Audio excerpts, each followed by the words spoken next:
All right. Welcome What's to up? Double D's Lovecast. Lovecast. All right. I'm Daymond. I'm Desiree, and this is Life Therapy. Okay. So this week, we're going to be talking about last week. We talked about our breakup and how the whole thing played out. And today we're going to kind of dive a little bit further and kind of give you a little scenario on how the whole thing happened. And probably I'm going to give you a little explanation of what you may be experiencing in your relationship that's very similar to what we did, because it's pretty common. I see it all the time. So anyway, so what did we do for our date last week? So last week we did picnic in the park, right? Which was really, really great because that was like the first one we've done in a little while. That normally when we do like our midweek dates, we have like really, really awesome conversations, but we've had a lot of stuff going on with business stuff over the past month, and Summer it kind of was the kids getting in the way of our date day stuff and our, so our dates were just a little bit different. So we weren't getting our normal talks in that we normally do. But last week we had a really good one, so had a good time at the park. We just went to a park, guys. That's it. Went to a park, had a picnic, had some wine, and just had like great conversation for hours, right? Yep. Had to pee in the bushes a few times because the bathrooms were closed at the park. And then we did Cider Sunday. Yeah, we had Cider Sunday on Sundays. And then also we had, the whole July 4th weekend and everything too. So we had a lot of stuff going on. We had a really fun weekend. So, okay. So what are we talking about this week, Des? So we are talking about the breakup. Yes. So I'm going to kind of paint you guys a picture of, we're going to kind of dive deeper, okay, into the relationship scenario. Okay. Now I have a little chart for you guys today. I have a little drawing. Okay. Can you see this? Can you see this in all the cameras here? Okay. This is a little drawing. Okay. And what we have here is we have, typically in a relationship, and this was us, and I guarantee you that you guys are experiencing a very similar situation to this. Okay. So when you guys get together, right? Him, her, okay. What ends up happening is, remember, like I keep telling you guys, like there's like your relationship's kind of like a third entity, right? And there's a lot of things that you do that build the relationship and make it strong. And then, so that way you guys are, having like a really, really great relationship. Well, what happens in a lot of relationships, and this happened in ours, and this happens in literally almost every single married couple I have ever come across. And in this marriage program that I joined, which I'll talk about more in a minute, there's like 800 guys in this thing. Okay. Literally this exact same scenario. Okay. Just to a different degree, but it all ended up the same way. Okay.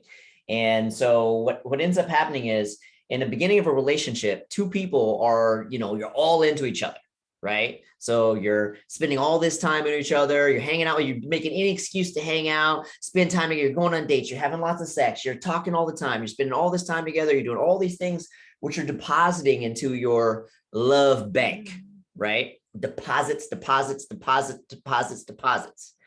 Then, now keep in mind, all of you, all of us, even us, okay, have old wounds that we have. And especially I'm speaking to you men right now, okay? We have old wounds that we have from our childhoods, okay?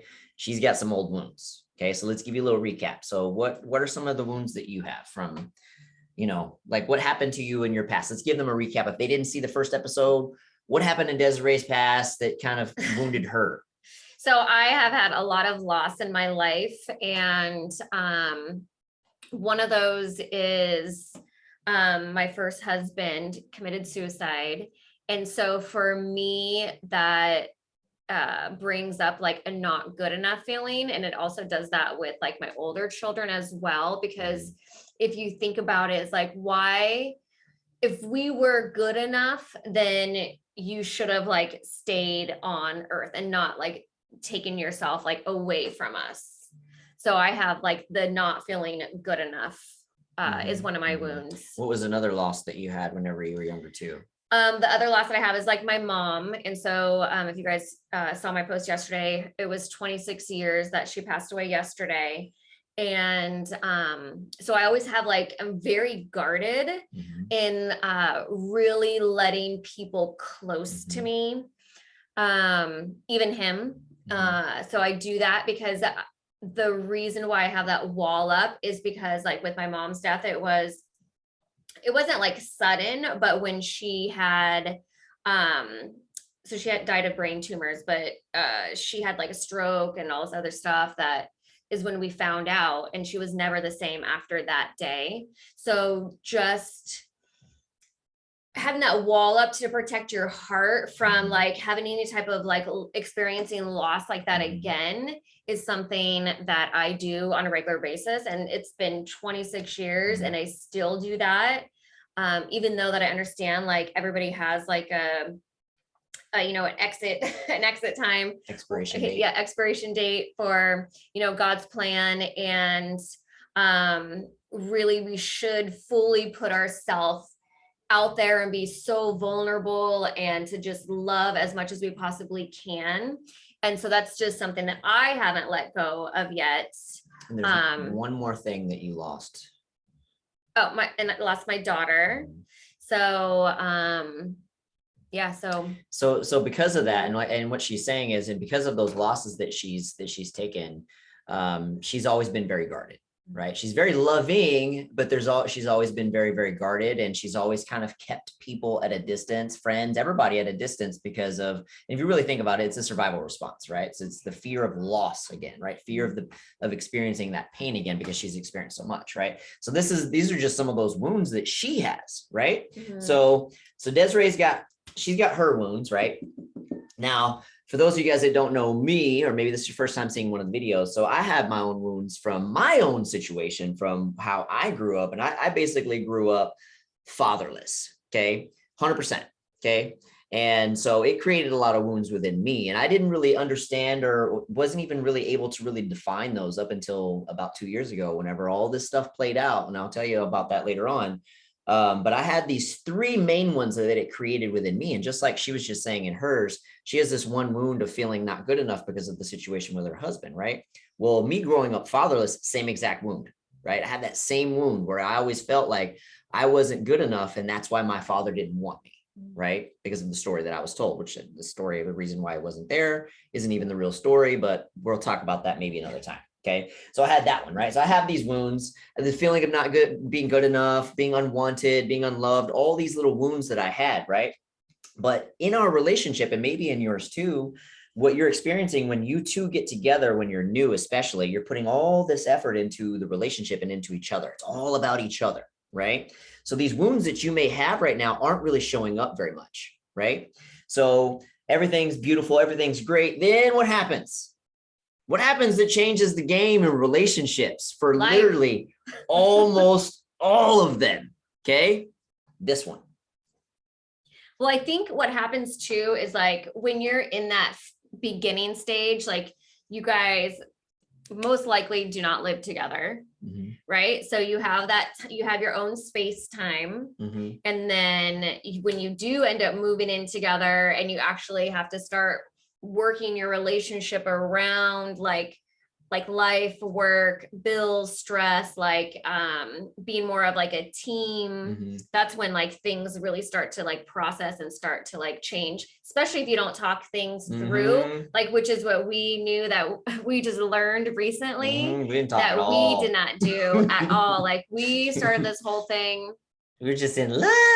Completely wrong from the get-go. We're just like, love, get together, let's get married. We didn't talk about finances. We didn't talk about parenting. And you guys, that is so important. So don't be circle us. back and try to do that if us. you're in a relationship and not married yet. Now, let me give you a little example of what happens with you guys, and especially coming from like a man's perspective, right? And she's probably not going to understand this so much.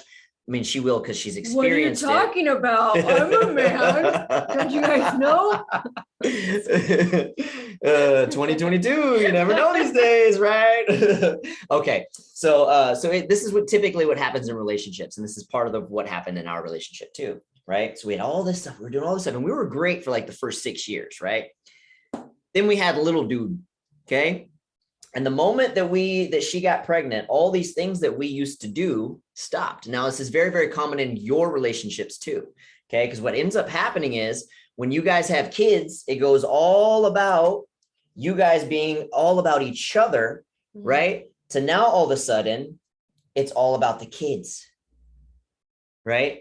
Now you're putting all this into the kids, right? You're not doing anything for the relationship anymore. Okay. Right. And this is basically what happened to us too. And then we have on top of that, if you heard the last episode, the story about the second oldest boy who's got the drug problem. Right. So between that and then the kid stuff, right, everything becomes all about the kids. Then guess what happens? When you're no longer putting into the deposits into the love bank, guess what happens?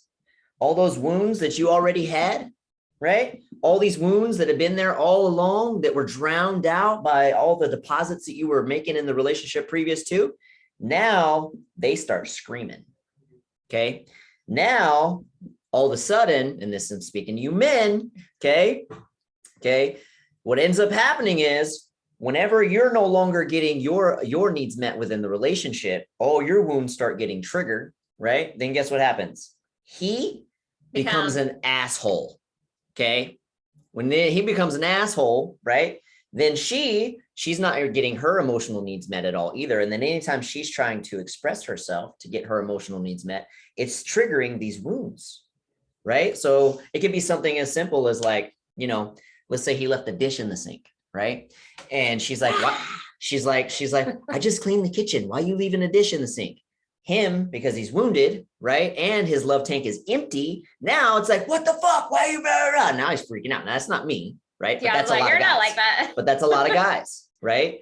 And that's because he's got decades of wounds that he's never actually healed from. And I'm going to teach you guys how to fix that later on in the future. But for right now, I just want to kind of give you guys this scenario of what typically happens whenever people have kids, because I see this all the time in marriages. They're great in the beginning, then they have kids. All the time starts becoming invested into the kids. Both people are getting neglected. Then guess what happens over time? He becomes an asshole. She's not getting her emotional needs met. She starts to become angry and resentful. He's angry and resentful. They're fighting all the time. Then guess what happens? Guess what happens? Now they split up. Okay. That's the typical relationship today. I see this all the time. And like I said, this marriage group that I'm in, that I was in for like a year. Literally there's 800 dudes in there. It's exact same scenario. Okay. So let me give you guys like a good example, because we went through this totally to where when a woman tries to express herself to her spouse, she really is just using him as like somebody to vent to. She doesn't necessarily want his opinion or his advice on anything, because think about it, men and women are so different. So he's not going to really give the advice that the woman is looking for anyways. So he used to tell me things in response to like what I was venting about. And I did not like those answers. Right. So then he would get mad because I wouldn't even listen, right, from what he's trying to tell me to try to fix fix this problem that I have, because he's like a fixer and always wants to fix things. It's men, it's what we do. We're and problem solvers.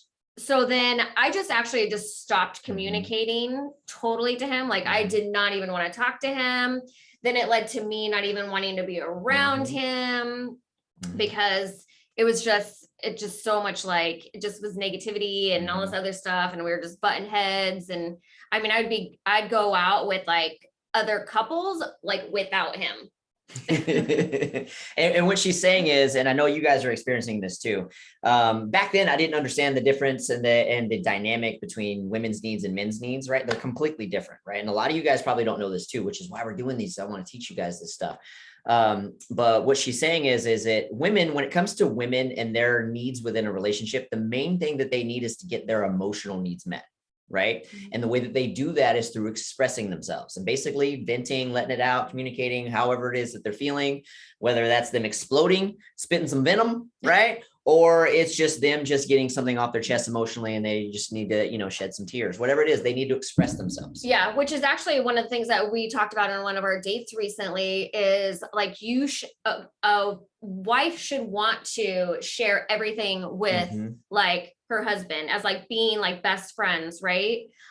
We shouldn't have to go run to our friends to share things, especially if it's within our relationship. Because I've had that to Keep where it in your relationship. so I am completely guilty of that. Talking to my friends about our relationship in the past, and that has led to a lot of, as we got back together, a lot of people not approving of me getting back with my own husband. So she's lost some friendships because of it too. Yep. So, but to continue on what I was saying is women need their emotional needs met, right? As men, we are logical, we're problem solvers. That's just how we are, right? Back then, when she would try to express herself or she would try and say something, that old wounded version of me, when she would say something, it would trigger those issues that I had within, and I would immediately respond. And back then it was be like, don't complain, just do this. We could fix it right now. You don't need to complain. We could fix it in 5 seconds, right? She didn't want it fixed. Okay. Listen to me, guys. She don't want it fixed. She just wants to be heard. She just wants to be understood. Okay. But back then, because of my issues, it was an instant reaction. And I didn't know that, that's what we needed to do in a relationship. But that's basically a very, very similar way that relationships end up having problems, right? So men, you need to deal with your shit. You need to heal so you can actually hear her when she's trying to express herself so she can get her emotional needs met. Now, let's fast forward. So we broke up, right? And then the way that I discovered all this stuff, okay, because when we broke up, it was pretty painful the second time we broke up. I'd say probably more so than the first time. I don't know. How'd you feel the second time we broke up? You're probably like, I'm free. I'm free from the demon. Well, both of them were my doing, so I felt like good. I mean, the first time I was really upset about it. The second time I was just completely like, I was just so angry because we were not a team whatsoever, like anymore at that point. Yeah, understood. So what ended up happening? We ended up breaking up, and then, like I was telling you guys in the last episode, I'm the kind of person that I'm always working on personal growth, always doing things, always trying to learn things, and I analyze everything, right? So I ended up discovering this new marriage course. And in that course, just so you guys know, in case you guys know, if you're in trouble right now with the relationships, here's the name of it, because this will help you tremendously, way more than we can here right now. Okay. It's called Bulletproof Husband. Okay. Bulletproof Husband. Look it up online. All right. That's the course I did. I did for like a year. Okay. It's not cheap, but it's worth every penny. The whole point of this course is that it teaches you to heal yourself, right? Because men are very, very, what in the course they call bullet ridden, right? You have all these wounds from all these things that you've experienced over your life that you've never healed from, which is causing you to show up and behave in certain ways in your relationship when you have certain life challenges and certain life situations. And it teaches you how to show up in the relationship the way you should be, which I was not doing at all. Okay. Especially when we were going through all these stressful times that we were going through.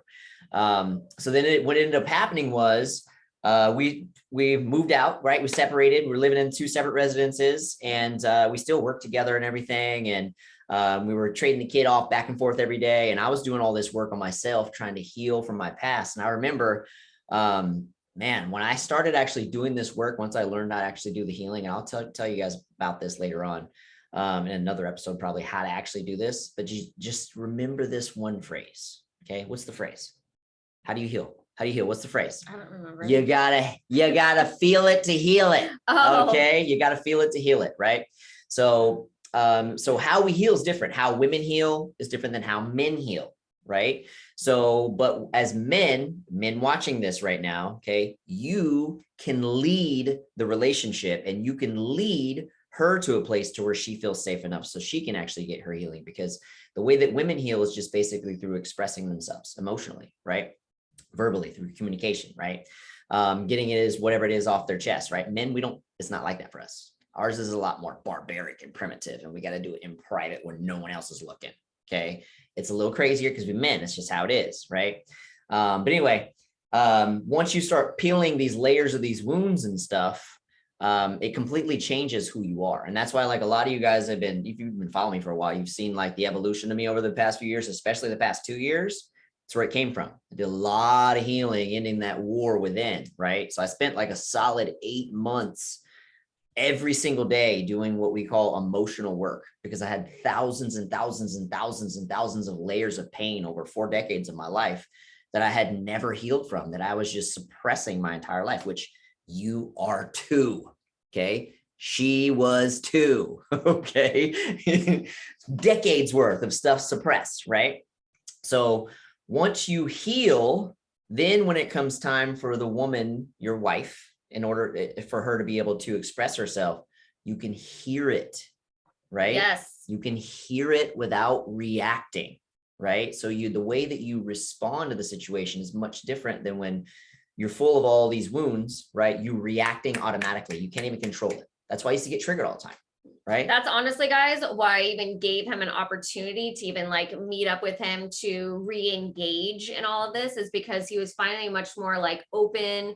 He was listening for the first time ever to what I was saying, as to what like our problems were in the past. Because before it was always like, you know, not taking any like responsibility for the stuff. And after that, he was like finally like apologizing and understanding and seeing where it like went wrong. So that was where I was just definitely much more open to even reconnecting with him. And like I was saying, whenever you're wounded, whenever you're hurt like that, especially speaking to you guys, right? When she's trying to express anything to you, there's going to be things that are going to trigger those wounds if you have them, right? And it leads to an automatic reaction, and it's usually not a good one. Okay.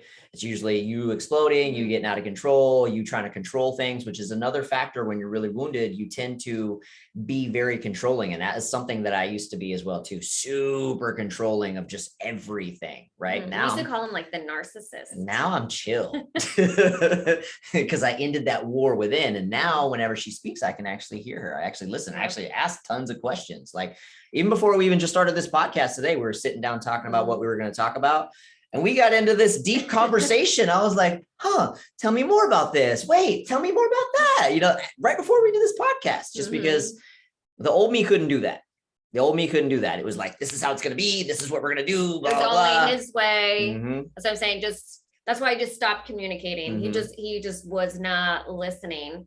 But, you know, there's nobody here that is perfect. Absolutely. Everybody has gone through something in their life that has changed, really, honestly, who you are inside.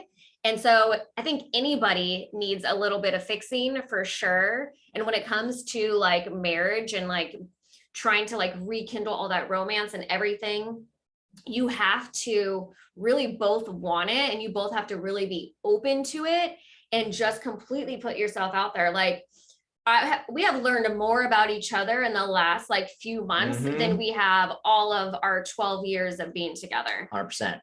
Because, you know, he's finally listening. We're both like healing. We have a lot of, you know, the 8 Dates book really is what triggered a ton of questions for us to learn more about each other, as well as the paired app that we use on a daily basis still. So it has a lot of really good questions to where we're still like learning stuff about each other. So it's pretty still awesome to still learn new things about you. 100%. And the, like I was saying before, as men, right, your role is to be the one that can actually help meet your woman's needs. And the only way that you can do that is if you heal. Right. So, and like I was saying in the beginning, you can lead the situation because you can help her heal. So a lot of times in our dates that we do midweek, especially whenever we first started seeing each other again, right? A lot of those first few weeks, there was a lot of healing going on. A lot of healing. Like there was a lot of tears, because you know, we'd just be in just deep conversations, and now I'm actually able to hear what she's saying, and I'm asking more questions, and I'm trying to actually learn more about the situation and understand her perspective, and then hear what she's actually saying. When before I wasn't hearing anything, right? So I'd be asking her questions, and then she would just start bawling, right? Because that's me being able to meet her emotional needs, so that way she can heal from all the shit that I used to do to her, right? And I was never mean to her like I was mean to everybody else, y'all. Just so you guys know, okay? I know I was like, for those of you guys that know me for a long time, I was a savage asshole, okay? I wouldn't like that to her. She's always been treated differently than everybody else, but anyway, so fast forward that. So I was in the course, right? And then I literally about 5 months into my healing journey, I discovered that I had like thousands of layers of wounds from my lifetime. And I'm like, I remember going to the house one day to drop off Axel, and I'm like, man, you know what? I'm like, I'm so fucked up. I'm like, even if you came to me right now and you said, hey, let's work it out, I'll tell you no. I would tell you no, because I'm too fucked up. Yeah, he said that multiple times. I'm like, I got months more work to do before I'm dateable. And at that point, I was like, what are you talking about? I don't even want to like hang out with you. Yeah, at that point, we hated each other. Like, we were totally resentful. You know, well, she was more resentful of me because I was already doing my healing, right? So I was a little more open to her at this point. But and then it wasn't until about a good 8 months after me doing all this work that where finally one day I was like, wow, I actually feel like emotionally healthy. Wow, I actually feel good. And then you guys, we were separated for 20 months. Okay. So I spent a year in this program. It still wasn't even until almost a year later that we actually started to hang out again. Right. You know, and then I know that she had been seeing my evolution over this entire time. And then it led to actually her starting to work on herself more. So why don't you tell them some of the things that you started doing, especially like this year? Like what did you start to do? Well, if you guys follow me on Facebook and Instagram, one of the biggest things that I started to do every morning was just fill my mind with good, positive stuff. So journaling was huge for me. So every morning I would journal about the day before. I would also listen to motivational speeches on YouTube every morning to get me like pumped up. I would write down the things that I'm grateful for, and also prayers for like other people, or, you know, things that I wanted to happen in like my own life. But then you just really just truly start to appreciate the things. Like if you just sit there in silence, honestly, and you start really thinking about the things that you can be grateful for. I mean, we live not an extravagant life, but we live an extravagant life compared to other people. So just being able to, you know, have fresh water and a roof over our head, and being able to have our business and, you know, a car to drive. I mean, there's so many things. And so just like going back into like being appreciative of those things and the people that we have in our life and all that stuff. So just doing it every day on a daily basis, and then start listening to more motivational books and personal development books on Audible was huge. Which she does that when she's driving. So so the previous Desiree, the old Desiree, like, no, I'm fine, I'm perfect, guys. I am nothing wrong with me. She was always acted like she was the perfect little angel. She was doing everything right. She was the only, like, I was the only one screwing the relationship too good up for you, right? She was the one thinking that she was flawless, right? And it wasn't. Hey, I am a really good catch. You are, but she wasn't very self-aware of her flaws and her situation. But ever since she's been doing all this work on herself, her like just emotional intelligence has grown so much. Like the old Desiree would never accept responsibility for anything she's done. Okay, the new Desiree does all the time. So, you know, getting older and more wiser. Used to it was always, she was always pointing the finger, right? And now she's like, you know what? I did that wrong. That's my fault. I did that, you know, so. I think we all could do things better in life for sure. And when we own up to some mistakes and, you know, both being responsible for the things and issues and our relationships and marriages and parenting and all the above. I mean, it really is honestly like our fault. Yeah, for sure. So you both have responsibility in the matter. So, but this whole episode, the main thing that I wanted to get across and to kind of paint the picture of was that you got to heal. Okay. And I'm talking to you men first. You need to heal because you can leave this situation and help your situation improve dramatically. So if you remember the diagram that I have here, right? You work on yourself, you work on your healing, right? You guys will actually be able to start doing this again, right? So so that's just the main thing I want to get across today. But we are about to go on our date. Okay, because today's date day. So we're about to take off. What are we doing today, babe? We are actually gonna go running. Yeah, that's part We're of gonna it. run Yeah. and then we're gonna go to a coffee shop. So remember what I said last time is we always want to make sure that you have a date where you can sit and connect and talk. So running is really hard to talk. Yeah. We're either chasing one or the other up the hill on the trails, but it's something just super therapeutic. And we're trying to stay away from doing dates that are revolved around like alcohol, eating and drinking.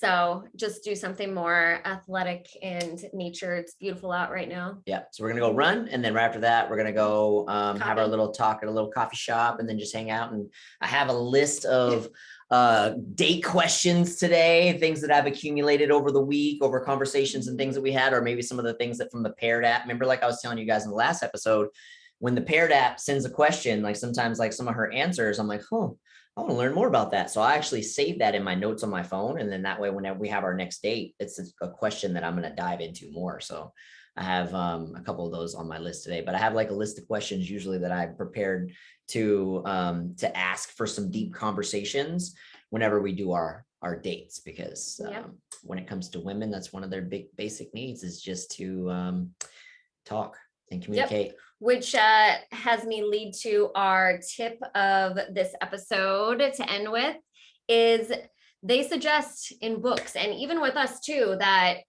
on Sundays, like we call it Cider Sundays, we actually have like a chance to kind of like hang out with your family, but you can talk about and plan kind of what your guys' week looks like together. So you can have that 15 hours a week that everybody suggests.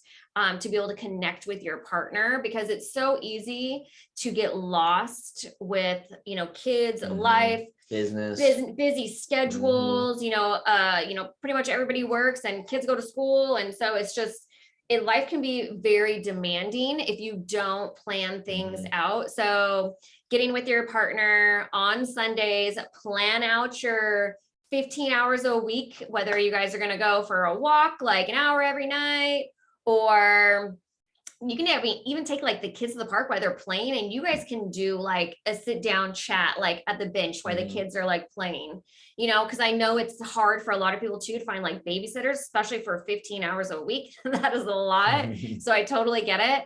But just being smart about like your dates and the time that you have with your partner, like plan to put your kids to bed early and do like a bedroom date. There's a lot of different things that you can do. You just really need to think outside the box. And like I always say, you guys are more than welcome to email us any questions that you have at double-d-lovecast@gmail.com. If you're listening on Facebook, please like and share our video as much as possible so we can change the algorithm and get our voices out to help more couples or even people that aren't even in a relationship yet. Yeah, we want to help you guys, prevent you guys from experiencing the pain that we went through. So. Yeah. And I know, the last 2 years, the divorce rate is so high just with everything that has gone on in the crazy world that we live in. So it doesn't have to be that way. That's easy to come together as a team. It's just you guys have to put in the right type of effort and work. So did you hear that? Work. But we love you guys. Thank you so much for being part of our podcast and loving on us and listening with us. We appreciate it. And we'll see you next week. It's off to our date. Date day. Bye, guys. Bye.